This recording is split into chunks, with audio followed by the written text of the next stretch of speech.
రాష్ట్ర వ్యాప్తంగా విద్యా వ్యవస్థలో ఉన్న ఖాళీలను భర్తీ చేసి పదోన్నతులు కల్పించాలని టీఎస్ యూటీఎఫ్ రాష్ట్ర అధ్యక్షుడు జంగయ్య డిమాండ్ చేశారు. కొమరం భీం ఆసిఫాబాద్ జిల్లాలోని యూటీఎఫ్ కార్యకర్తల సమావేశంలో ఆయన పాల్గొన్నారు. గత 10 సంవత్సరాల నుండి రాష్ట్రంలో విద్యా వ్యవస్థ అస్తవ్యస్తమైందన్నారు.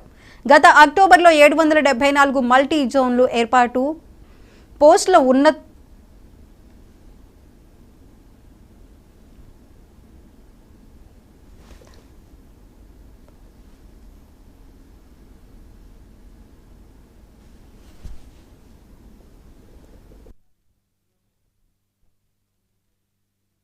నాలుగు సార్లు రివ్యూ చేశారు, సంతోషం. దానికి అనుగుణంగా మరి ఇప్పుడు పాఠశాలలో మౌలిక వసతుల కల్పన కోసం అని చెప్పేసి 600 కోట్ల రూపాయలు తక్షణమే ఖర్చు చేస్తామని చెప్పేసి అమ్మ ఆదర్శ పాఠశాల కమిటీ ద్వారా పాఠశాలలో మౌలిక వసతులు కల్పిస్తామంటున్నారు, సంతోషం. మరి మన ఊరు మనబడి పేరుతోటి గత ప్రభుత్వం 3 ఏళ్ల క్రితం ప్రారంభించినటువంటి పథకం మధ్యలో ఆగిపోయింది. ఇవాళ అనేక స్కూళ్లలో పథకం గ్రౌండింగ్ అయ్యి మొండిగోడలతో ఉన్నటువంటి టాయిలెట్స్ ఉన్నాయి, మొండిగోడలతో ఉన్నటువంటి వాష్రూమ్స్, డ్రింకింగ్ వాటర్ కానివ్వండి, లేకపోతే కిచెన్ షెడ్లు కానివ్వండి ఉన్నాయి. వీటన్నింటినీ కూడా పూర్తి చేయాల్సినటువంటి అవసరం ఉంది. అందుకని అమ్మ ఆదర్శ పాఠశాల కమిటీలు మన ఊరు మనబడి కవర్ కాని వాటికి ఇచ్చారు. కవర్ అయిన వాటిని కూడా కవర్ చేయాలని చెప్పేసి మేము ప్రభుత్వాన్ని కోరుతా ఉన్నాం. దీంతోపాటు ఈరోజు బదిలీలు పదోన్నతులు, ఈరోజు పాఠశాల విద్యా వ్యవస్థలో తీవ్రమైన సంక్షోభానికి కారణం ఈరోజు 9 ఏళ్లుగా ఉపాధ్యాయుల ప్రమోషన్ లేవు, 6 ఏళ్లుగా బదిలీలు లేవు.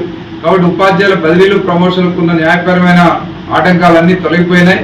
కాబట్టి బదిలీలు ప్రమోషన్లు వెంటనే ఎలక్షన్ కమిషన్ అనుమతి తీసుకొని ప్రారంభించాలి. జూన్ 12వ తేదీలోగా వీటన్నింటినీ పూర్తి చేయాలని చెప్పేసి డిమాండ్ చేస్తా ఉన్నాం.